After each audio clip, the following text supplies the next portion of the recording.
Bankruptcy is so hard for people to acknowledge and understand. But you want to know what? Sometimes life hands us things that we are not quite prepared for.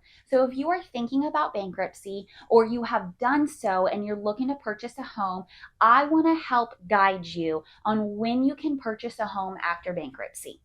Every loan program that we offer has a different waiting period and different obstacles that you have to jump through before you purchase a home. Some are more easier than others. There's a little as a 2-year wait period on chapter 7 or 11 and a 1-year wait period on chapter 13. So if you're looking to go through bankruptcy or you have and you want to know what your mortgage options are so you can become a new homeowner, reach out to me and I'm happy to walk you through that, give you your options, and make sure that you have the best advice when it comes to purchasing your home after bankruptcy. Talk to you then.